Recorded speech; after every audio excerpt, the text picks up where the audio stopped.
পরছিলাম denim jacket, কলমে অবন্তিকা তৃপ্তি। পর্ব সংখ্যা 27। Dream square resort. দুপুর 3:32। মেয়েদের একদল কানামাছি খেলার প্রস্তুতি নিচ্ছে। দলের মেয়েরা সবাই যে যার ওড়না গিট দিচ্ছে। সবার মধ্যেই একটা তেজি দীপ্ত ভাব। ভীষণ হৈহুল্লোড় করে খেলতে নেমেছে এরা। অবশ্য মনমরা হয়ে বসে থাকা এক চরিত্রকুহ এসবে থাকতে চায়নি। ওদিকে শার্লিন তো ভীষণ এক্সাইটেড। ও জোর করেই টেনে খেলায় আনলো কুহুকে। কুহু অত করে মানা করলো, রাগ দেখালো, কিচ্ছুটি শুনলো না শার্লিন। কুহুকে টেনে এনে তারপর নিজেই কুহুর ওড়না সুন্দর করে কোমরের দিকে গিট দিয়ে সাথে নিজেরটাও দিল। কুহু ওদিকে চুপচাপ ভোতা মুখে দাঁড়িয়ে আছে শার্লিনের পাশে।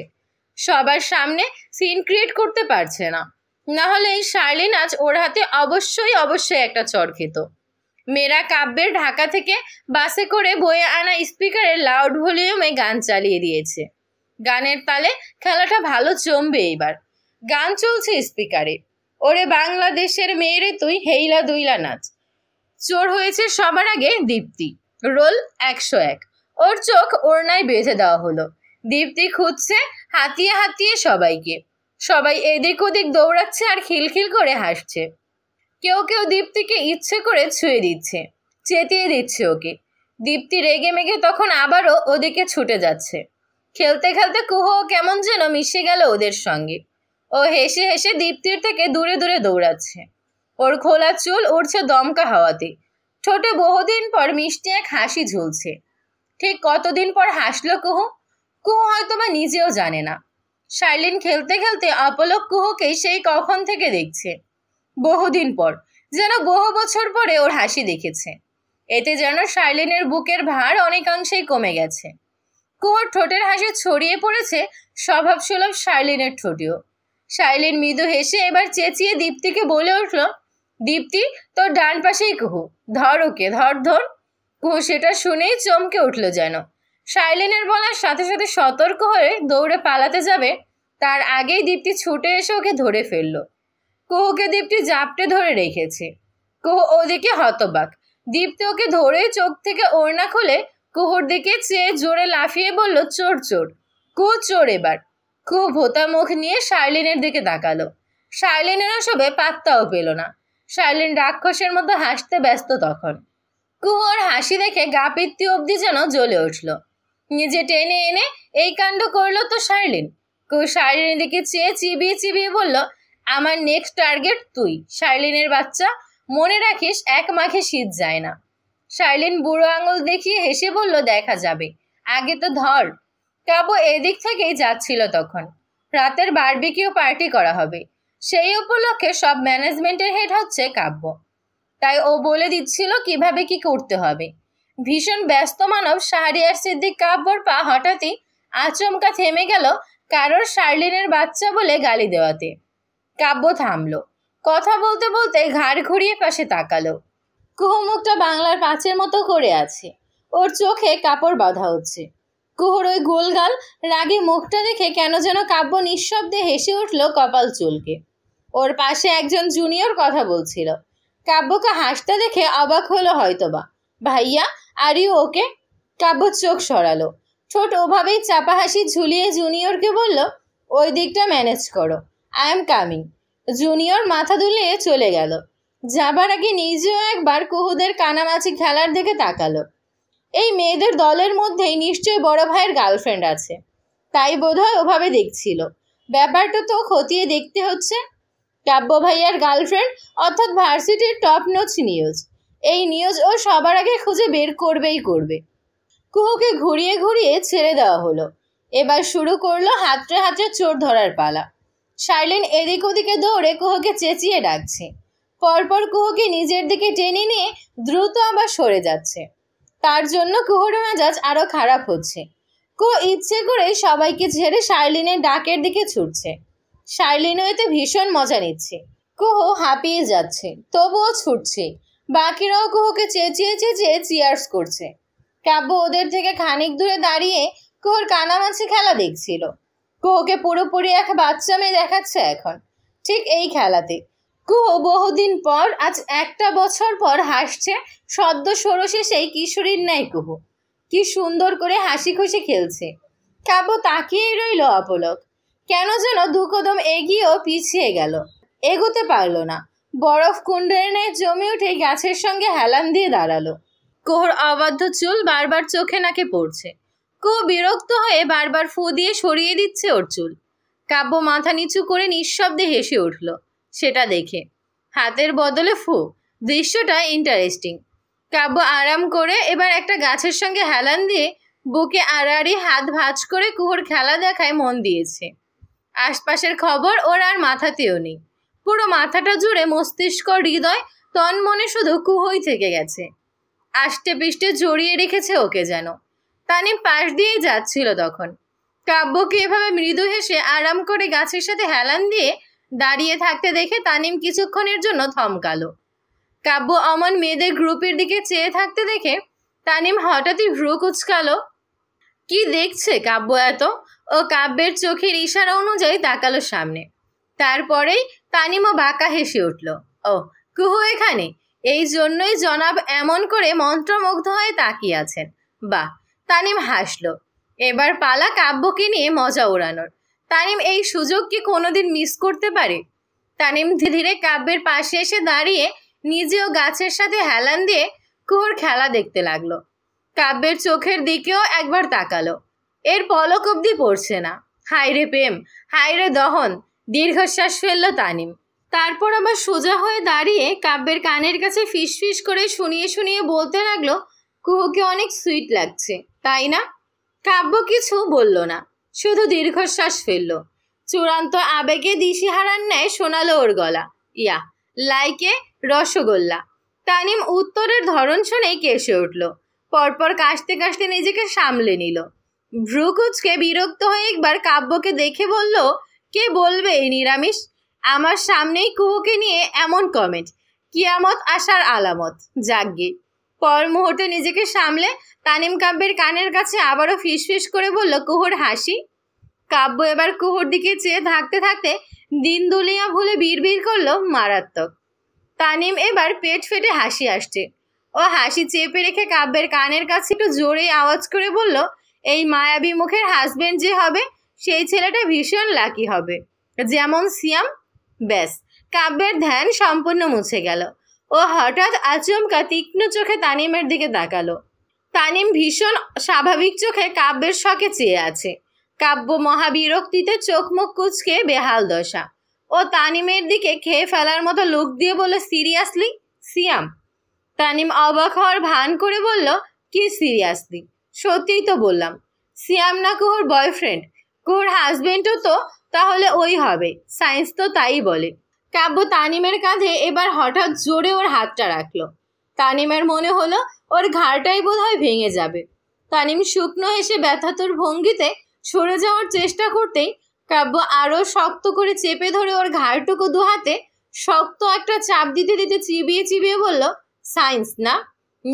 নেক্সট টাইম সিয়ামের নাম মুখে আনলে ফিজিক্স, কেমিস্ট্রি, বায়োলজির স্পেশাল একটা ক্লাস নিব তোর উপর। হুঁ, মনে থাকবে? তানিম সবটাই বুঝে দাঁত কেলিয়ে হাসার চেষ্টা করে বলল, আর বলবো না ভাই। কাব্য ঘাড় থেকে হাত সরিয়ে নিতে নিতে তীক্ষ্ণ চোখে চেয়ে শাসিয়ে বলল, গুড। মনে না রাখলে তুই আর ওই তোর সিয়াম দুটোকেই মেরে এই হাওড়ে ফেলে রেখে যাব। বলে কাব্য ঠোঁট টেনে হেসে তানিমকে ছুঁড়ে ফেলার মতো ধাক্কা দিল। তানিম পিছিয়ে গিয়ে হতাশ চোখে কাব্যর দিকে তাকিয়ে রইল। ওদের কথার মধ্যে হঠাৎ একটা সিনিয়র ভলেন্টিয়ার আপু খেলার মধ্যে ডেকে উঠলেন, এই কাব্য, তোর স্পটিফাই প্লেলিস্টটা দিয়ে যা ভাই। তানিমের আরেকবার চোখের ইশারায় শাসিয়ে কাব্য হনহনিয়ে এগিয়ে চলে গেল। কুহু তখন শার্লিনের পেছনে ছুটছে। কাব্য কুহুর দিকে না তাকিয়ে অন্যদিকে যাচ্ছিল, হঠাৎ স্পিকারের দিকে। হঠাৎ শার্লিন কাব্যের এদিক থেকে যেতেই কুহু হঠাৎ ছুটতে ছুটতে কাব্যের সাথে জোরে একটা ধাক্কা খেলো। ধাক্কা খেয়ে কুহু ঠাস করে পড়ে যেতে নিলে কাব্য আচমকা সচকিত হয়ে তাড়াহুড়ো করে কুহুর কোমরখানা চেপে ধরে নিজের দিকে টেনে মিশিয়ে নিল। কুহু ভয়ে কাব্যের শার্টের আস্তিন খামচে ধরে ওর বাহুতে মুখ লুকিয়ে জোরে জোরে শ্বাস ফেলছে। কাব্য মাথা নিচু করে দেখল, ওর পুরো বুকে কুহুর চুল এলোমেলো হয়ে ছড়িয়ে ছিটিয়ে পড়ে আছে। কুহু মিষ্টি একটা চোরের মতো কাব্যের বিশাল বাহুতে মুখটা লুকিয়ে আছে ভয়ার্থের ন্যায়। কুহুর গায়ে মিষ্টি এক সুঘ্রাণ কাব্যের নাকে এসে ধাক্কা খেলো কেমন যেন। চোখ বন্ধ করেও ঘ্রাণটা টেনে নিল নিজের নাকে। কুহুর কাছাকাছি এলে ইদানিং কাব্য আর নিজেকে সামলাতে পারে না একদম। কেমন যেন এলোমেলো উলটপালট হয়ে যায় ওর সমস্ত সত্তা। ঠিক আজও তাই হলো। নিজেকে সামলে কুহু যখন বুঝতে পারলো এটা একটা পুরুষের শরীর, ওর চোখ বাঁধা থাকায় আটকে উঠেছে এই ভয়ে যে এটা কি সিয়াম। কুহু সাথে সাথেই সরে দাঁড়ানোর চেষ্টা করে বিড়বিড়ালো, সিয়াম। কুহু এতটা অনুভব করে সিয়ামকে। কাব্যের ভীষণ রাগ হলো। জেলাসিতে দগ্ধ কাব্য এবার রেগে কুহুর কোমর শক্ত হাতে টেনে ধরতেই কুহু মিশে গেল কাব্যের গায়ের সাথে আবারও। কাব্য ওকে নিজের সাথে মিশিয়ে নিতে নিতে গমগমে স্বরে জানালো, ইটস KABBO কাব্য। কুহুর বুক ধুকপুক করে উঠল এমন গম্ভীর অথচ শাসনের স্বর শুনে। ও আলগুছে মাথা তুলে কাব্যর দিকে তাকিয়ে ওকে অনুভব করার চেষ্টা করলো। চোখ জোড়া বাঁধা ওর, ঠোঁটটা তীর তীর করে কাঁপছে। কাব্য নাকের ডগায় রক্তিম, রাগ তখনও লেগে আছে। ও আলগোছে কুহুর চোখ থেকে কাপড় খুলে দিল। কুহু ধীরে ধীরে কাজল রাঙানো মায়াবী চোখ দুটো মিলে চাইল কাব্যের ঠিক চোখের দিকে। দুজনের চোখে চোখ মিলল। চোখ কি মনের কথা বলে? প্রেম কি জানে? প্রেমিকার চোখ প্রেমিককে ঠিক কতটা আহত করতে পারে, কিভাবে মন্ত্রপুতের ন্যায় বশীভূত করতে পারে? প্রেম কি জানে এসব বাণী কথা? প্রেম বোধহয় জানে, তবে কুহু জানে না এসব। কুহু ভুলে গেল সবটাই। ওর ঘৃণা, ওর ডিপ্রেশন, ওর সেই 6 মাসের পুরনো এক একটা নিষ্ঠুর স্মৃতি, সবটাই ভুলে গেল। ও তাকিয়েই রইল কাব্যের চোখের দিকে, যে চোখ যেখানে কুহু একটা সময় ভালোবাসা নিয়ে তাকাতো। সেই চোখে কুহু নিজের জন্য দেখতে চেয়েছিল অঢেল ভালোবাসার সাগর। কুহুর ওই চোখ দুটো কাব্যকে আবারও এলোমেলো করে দিল। হঠাৎ কি যে হলো! শাহরিয়ার সিদ্দিক কাব্য, এ গুড বয়, ওর আলগোছে কুহুর কানের পেছনে চুল গুজে দিয়ে একদম আচমকা মোহিত হয়ে নেশাগ্রস্তের ন্যায় কুহুর কপালে ঠিক মাঝখানে চরম আবেগে চুমু খেলো। একটা চুমুই তো মাত্র, কেন যেন সর্বাঙ্গে কুহু আটকে উঠল। চোখ বড় বড় করে তাকালো ওর কপালে ঠোঁট ছুঁয়ে রাখা কাব্যের ঠিক বদ্ধ চোখের দিকে। কাব্য যেন নিজের মধ্যেই নেই। ওর সমস্ত ধ্যান ওই এক চুমুতেই যেন বিদ্ধ হয়ে গেছে। একটা চুমু, বড্ড আশ্লেষের একটা চুমু। কাব্যের খা খা করা বুকটায় একটা ঠান্ডা চুমু, কুহুর ভেতরটাই নাড়িয়ে দিলে যেন। কাব্য এখনো কুহুর কপালে ঠোঁট ছুঁয়ে আছে। ওর হুঁশ নেই ও কি করছে। আকৃষ্ট হয়ে গেছে ও আপনা আপনি কুহুর প্রতি। কাব্য বুঝে গেছে সর্বনাশ তখনই ঘটে গেছে। শেষ, ফিরে আসবার সমস্ত পথ তখনই বন্ধ হয়ে গেল। প্রেমের দরজা খুলে গেল।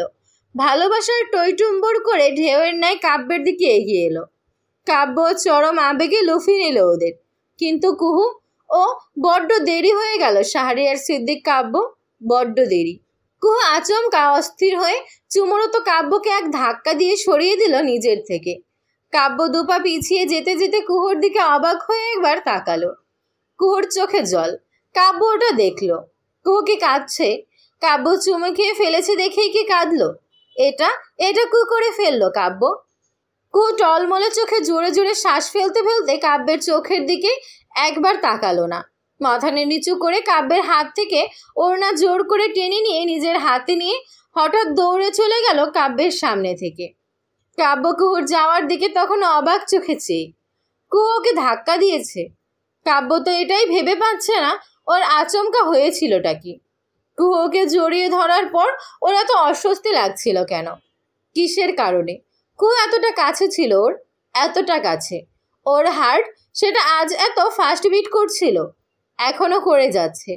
কাব্য জোরে একটা শ্বাস ফেলে নিজের বুকের বাপাস সেদিনের মতো খামচে ধরে মাথা নিচু করে অতিষ্ঠ ভঙ্গিতে বারবার বলতে থাকে, stop beating so fast damn, stop this nonsense, I say stop.